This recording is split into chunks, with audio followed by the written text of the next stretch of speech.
welcome back to King Street Kids Q&A. This is a very unique version. Yeah, we're all here in person. That's pretty we weird. really exist on more than just screens. So usually we're at our homes or in the office and we call them, but today we were filming a Wham worship on the boat.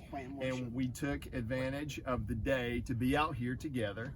We thank our captain, Captain Sarah Fitch, for driving us and also for being our camera person today. So we thought we would do King Street Kids here in the Charleston waters today. So our first question, we say blessings a lot, and maybe the question is, why do we bless things? Like they have house blessings, you bless blankets and backpacks, you bless your food. Why do we bless things, guys? What do you mean bless I feel like I've had to take a stab in the dark. I think we bless things as a way to welcome God's presence into that place. So especially when I was abroad, like there was always like house blessings and services, and I think it was just a way to bring God into that space ahead of a new chapter in your life. I would say that when we bless something, we set something apart. I keep thinking about, we always bless things at St. Matthew's. Yeah. In every church I've been in, we like to bless things that people give. So I think to bless something means to set it apart as something special. The question is, tell us a little bit about, so Daniel's headed to that path of, you're in seminary, you've been entranced into candidacy.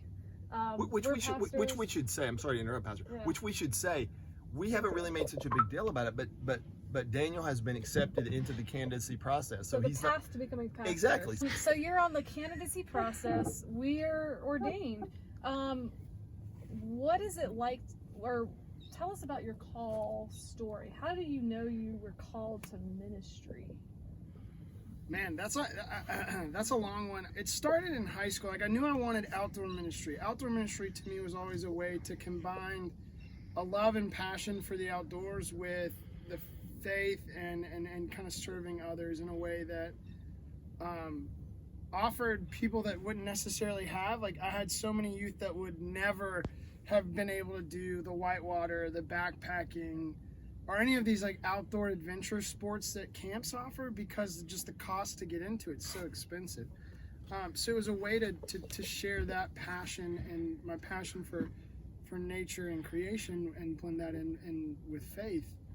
And I resisted a call to seminary for, it's 2020? Yeah. My professor, the Reverend Dr. Rebecca Lynn Dafus, said in 2013 I was going to seminary, and I think I looked at her and laughed in her face. Because it just wasn't, I didn't feel that was what I needed to do. I didn't feel like that's where I really belonged or wanted for life. And then, we make plans, God laughs, and I ended up here at St. Matthew's as the director of youth and family. And through a series of so many experiences and events, and particularly the youth gathering, it was this I felt called or pulled to do more than just youth and family. I wanted to be more involved in worship and service and all of that. And so as I kind of prayed about it and discerned, seminary seemed like the best solution, or seemed like the right path for me. Yeah, this is a hard one for me because I Pastor Winger, Tim Winger, Dr. Winger used to call me Jonah. That was his nickname for me. I just never wanted to do this, and to be candid, most days I've never really grown into this pastoral voice like some people have. It's not something I ever thought I would do. It's not what I had started out to do. It's just not where I thought I would end up. But if any boys and girls are listening, I would say one lesson is to be open to the work of the Spirit, to see where your gifts might be used. I'm still figuring this out, and I really don't have a good answer. I wish I did, but I struggle with this still every day. Pastor, what about you? Well, for me, it was more people saying it to me before I ever believed in it myself. For me, it kind of came to a head when I was in college at Newberry. It was like, fine, let's give it a try. Let's have some practical experience. And the opportunity for me to have an experience in a parish came up, and I was like, fine, we'll try it in a parish. if it bombs, then I know, well, parish ministry isn't really for me. Being a pastor isn't for me. And if it goes well, then okay, I guess I'm going to be looking at seminaries. And I sort of went in it thinking like doubtful, like, I don't know, because for me, that sense of like being someone's pastor, being that spiritual caregiver is such a huge responsibility. And I'm like, no, that's such a huge responsibility for me, and I'm scared of it. I'm scared of that weight of responsibility. But I did an internship for a summer at Christus Victor in Columbia, and I worked with Will Rose. He finally said to me, "Is like, you need to preach." It was the moment that I was getting up to preach and realizing like it's not about me, it's about pointing to God. And it was in that moment of like in the pulpit preaching where I felt like you actually do have something to say, and you actually do have a gift to say it, you know, not just preaching but giving the sacraments, baptism and communion. It's pointing to the fact that God is showing up in your life. Amen. Yeah. That'll preach.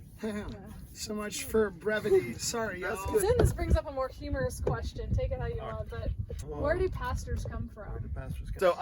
So I can. May I? Sure. I'm going to shift the question. So maybe a question could be, instead of where do pastors come from, What is the process? what's the process? Where do we go to school? So one of the things that we just mentioned, Daniel, is candidacy. So we have candidacy process. We're in the care of a group that watches over us very closely. They check in on you. over how and you're over. doing. So they care about your development, your progress. So you have that.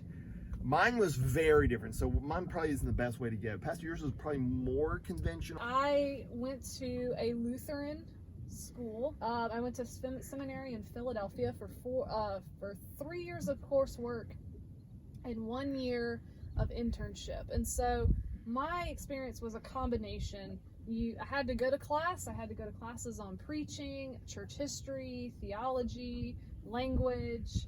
I had to go to classes on how to lead worship, and go to all those classes. But my seminary also said it's not enough just to go to class. You have to take what you learn and use it.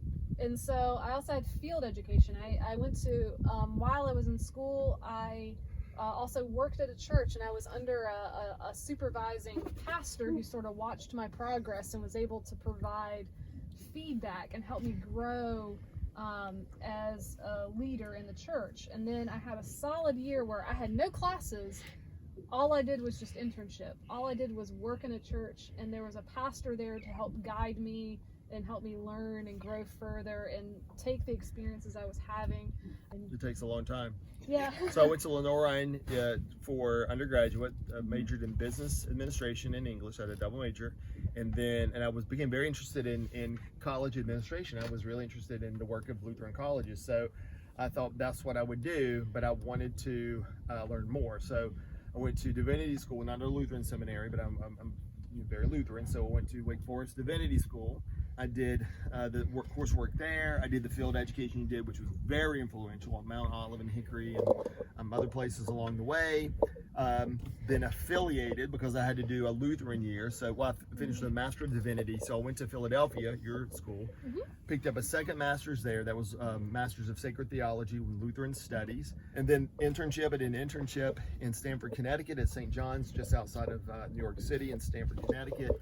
Which was an incredible experience, very different than used to. We did a lot of ministry in Manhattan and all of that stuff. And then after that, I still had a call to be in higher education. So the field ed also, I had a field ed church in Philadelphia, also in St. Matthew's in Philadelphia.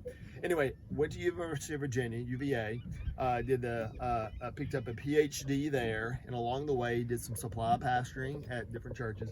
The bishop there, Bishop Monty at the time, said, because there was no jobs available, I was going to apply to be a dean or something like that. And so there was nothing really available. It was the downturn in the economy. So Bishop Monty said, why don't you be the interim for this church for a year? You can't be a candidate. I said, okay, I'll try. I don't think I have the gifts for it. And that was really kind of what changed it for me. That church, Grace Lutheran Church in Waynesboro, Virginia, was just an amazing congregation. So I was there for a year, came back, was called to St. John's and then St. Matthew's. And Daniel, what's your story? Again, kind of like Eric, I took an unusual route. I'm at a Presbyterian seminary, so PCUSA, which just so everyone knows, the PCUSA and the ELCA are in full communion with each other, which is a really good thing. So I'm doing a dual program, so I'll graduate in, I think, 4 or 5 years, because it's part-time. So I'll graduate with a Master's of Christian Education and a Master's of Divinity. And since I just started the candidacy process, I will be affiliating with, I think, Southern Seminary out in Columbia for my Lutheran year.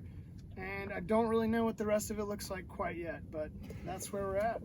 This was a long one, but It was. I think we got a lot in this one. we got a lot. Material So in this one. thank you guys. Remember, we'll be back next week. Where do they send their questions? Please send your questions to me. My email address is smlc. Youth@smlccharleston.org. Awesome. Bye, everybody. Bye, everyone.